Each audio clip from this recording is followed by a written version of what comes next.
And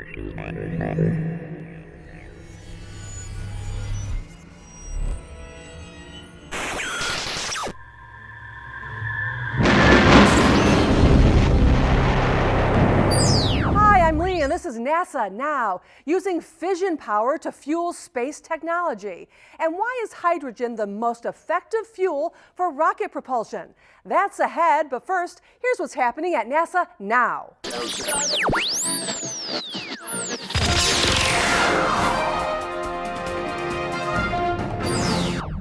NASA scientists say it's one of the most ambitious science endeavors of our time. It's called ITER, International Thermonuclear Experimental Reactor.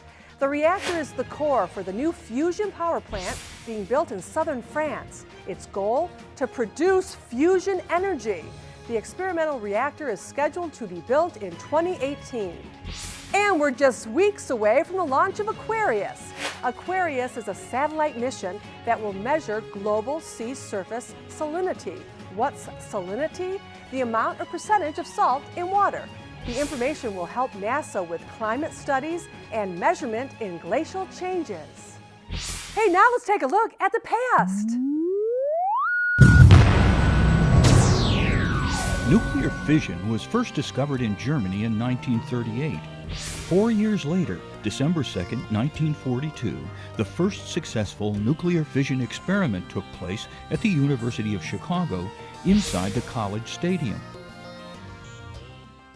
NASA scientists are working on developing the next generation of nuclear propulsion systems and power systems. Here to fill us in on the latest research from Marshall Space Flight Center in Huntsville, Alabama, is aerospace engineer Mike Schoenfeld.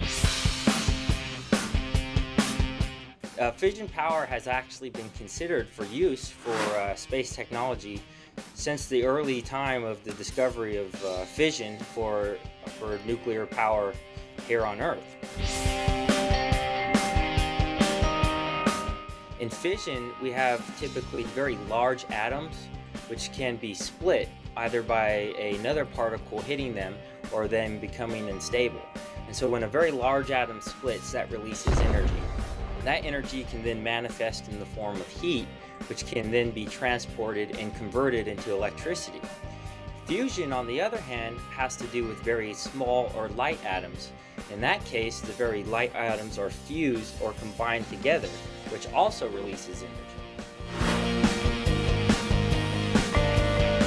We use nuclear for two aspects, for power and propulsion.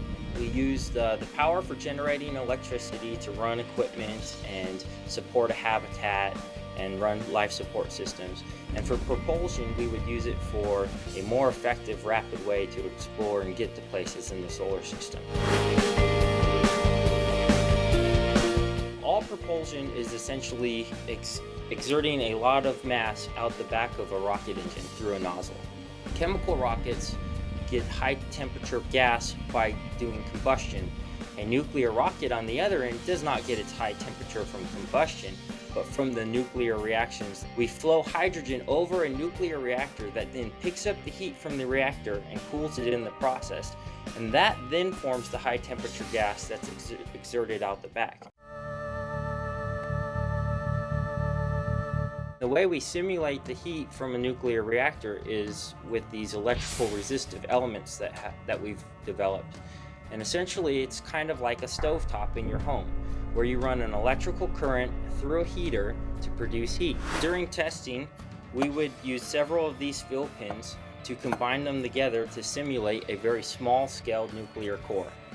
And then we would integrate that core into our system that is used to produce power. So we would have a power generating loop that had our simulated core, a pump to transport the cooling media around that is used to transport the heat, and then some sort of power conversion device like a Stirling engine, which would convert that heat into electricity. The reactors that we're considering for space are much smaller than you would expect from your typical terrestrial reactors here on Earth. There's something on the order or scale size of a very large trash can, rather than a very large two-story building like they are here on Earth.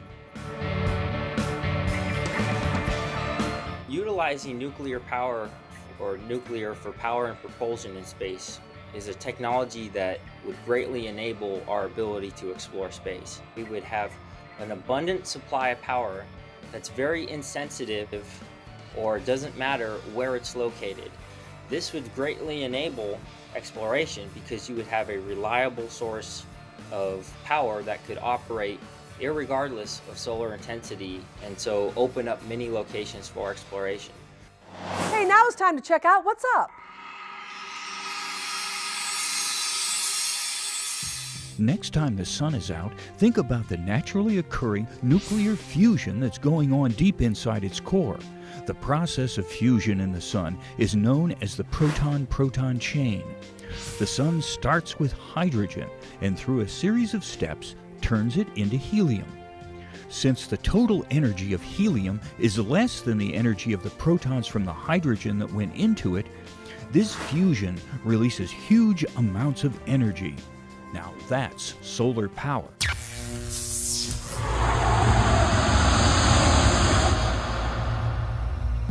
Teachers, you can have your students create their own high-powered paper rockets using the Rockets Educator Guide, found on the NASA Explorer School's virtual campus.